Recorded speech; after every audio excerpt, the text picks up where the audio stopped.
Hello students, आज हम linear equations को सॉल्व कर रहे हैं मैट्रिक्स इन्वर्जन मेथड से।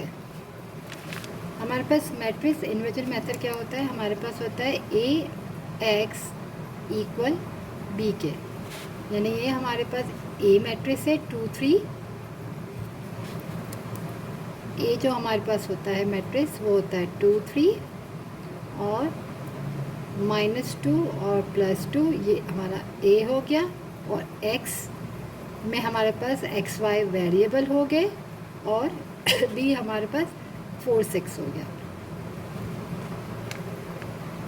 इसको हम किस तरह सॉल्व करेंगे कि हमारे पास होता है ए एक्स इक्वल है बी के।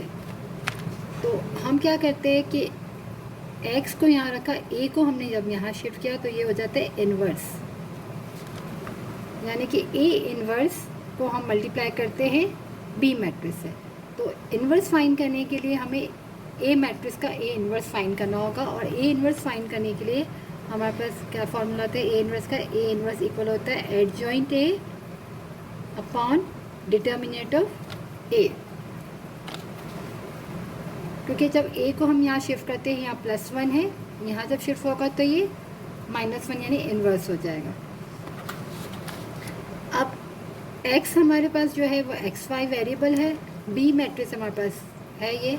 हमें सबसे पहले क्या फाइंड करना है? ए इन्वर्स फाइंड करेंगे तो हम इन दोनों को मल्टीप्लाई कर सकते हैं। तो ए इन्वर्स फाइंड कर लेते हैं, उसके बाद हम उसको मल्टीप्लाई कर देंगे। तो ए हमारा डिटर्मिनेंट क्या हो जाएगा? 2 3 -2 और 2 है। तो इसका हम सबसे पहले डिटर्मिनेंट फाइंड कर लेते हैं। तो 2 को हमने 2 से मल्टीप्लाई किया, माइनस की साइन लगाई, -2 को हमने 3 से किया, तो 2 2 ज़ा 4, -2 2 3 ज़ा 6, यानी कि डिटर्मिनेंट ए हमारे पास आ गया है 10।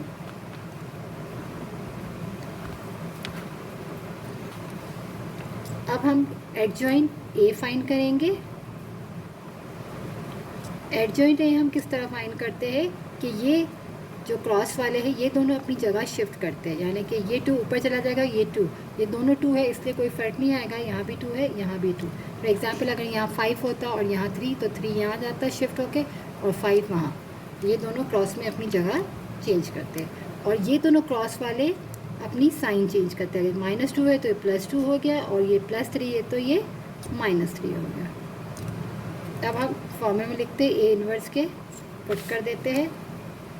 ए इन्वर्स का फॉर्मूला हमारे पास है एडजॉइंट ए, यानी 2 -3 2 2, ये हमारा एडजॉइंट था। डिटर्मिनेंट ऑफ ए यानी कि 10।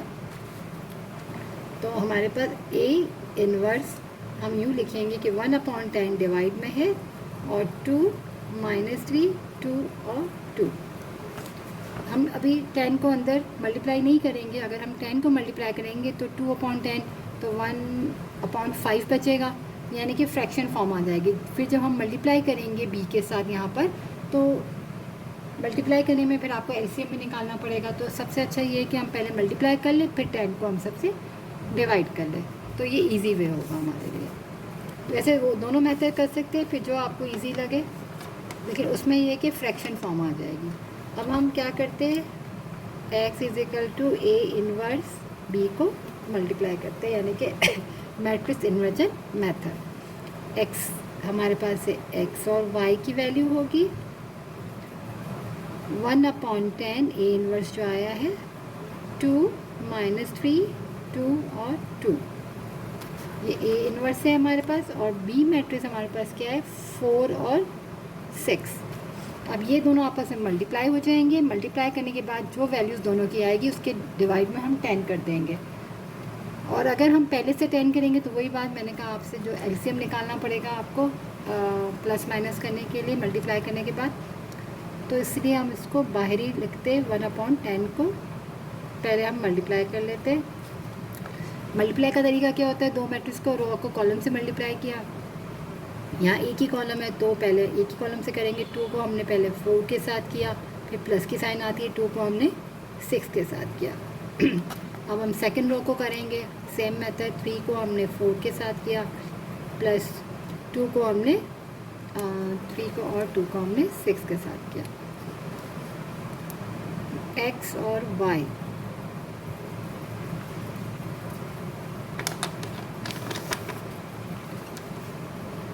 वन अपॉन 10, 2 4 ज़ा 8, 2 6 ज़ा 12, 3 4 ज़ा 12 और प्लस 2 6 ज़ा 12।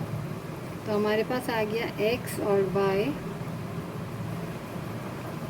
इक्वल है 1 अपॉन 10, 8 और 12 को हमने ऐड किया तो हो गया 20 और माइनस 12 और प्लस हो गया हमारे पास 0, यानी कि 20 के डिवाइड में भी 10 आएगा और 0 के भी। तो हम यहाँ कर लेते हैं, हम लिखेंगे 20 डिवाइड बाई 10 और 0 डिवाइड बाई 10।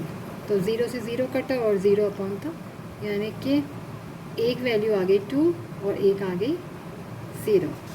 तो हमारे पास x और y आ गया है 2 और 0, यानी x की वैल्यू आ गई 2 और y की वैल्यू आ गई 0। आंसर। एक क्वेश्चन हम और करते हैं।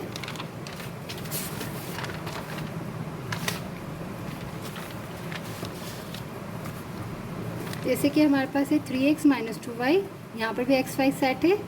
तो हमें इन्वर्स फाइंड करने के लिए हम सबसे पहले क्या करेंगे, डिटर्मिनेंट ऑफ a फाइंड करते हैं।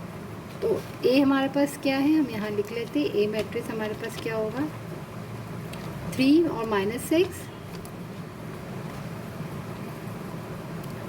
और -2 और प्लस का 4। तो अगर मैं इसका डिटर्मिनेंट फाइंड करूँ तो हो जाएगा 3 -6 -2 और 4।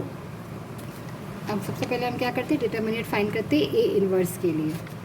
तो डिटर्मिनेंट फाइंड करेंगे तो 3 को मैंने 4 से किया, -2 और माइनस का 6। तो 3 4 ज़ा 12, 3 साइन माइनस की, माइनस माइनस और minus, minus into minus plus, plus minus minus, 2 6 ज़ा 12, तो प्लस 12 और माइनस 12, तो ये तो 0 हो गया। तो ए इन्वर्स में अगर डिटर्मिनेंट ए ही 0 आ गया, ए इन्वर्स एडजॉइंट होता है ए अपॉन डिटर्मिनेंट ऑफ ए। तो डिटर्मिनेंट ए हमारा जो है वो 0 आ गया। तो ये तो क्वेश्चन आगे ये भी सॉल्व नहीं होगा, क्योंकि किसी भी वैल्यू के नीचे अगर 0 आ जाए तो वो क्या होता है, इन्फिनिटी, तो वो आगे सॉल्व नहीं होता।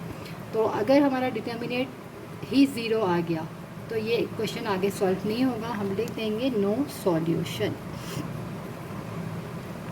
यानी कि डिटर्मिनेंट अगर सिंगुलर आ जाता है, सिंगुलर हो जाता है, तो क्या हो जाता है, वो आगे सॉल्व नहीं होगा, क्योंकि सिंगुलर जो होता है वो 0 होती है वैल्यू। तो सिंगुलर मैट्रिक्स हमारा अगर 0 हो गया तो फिर वो आगे सॉल्व नहीं होगा। तो यहाँ पर अगर हम ए इन्वर्स को मल्टीप्लाई करते हैं तो ये तो यहीं पे ख़त्म हो जाएगा, तो इसको हम फर्दर सॉल्व नहीं कर सकते।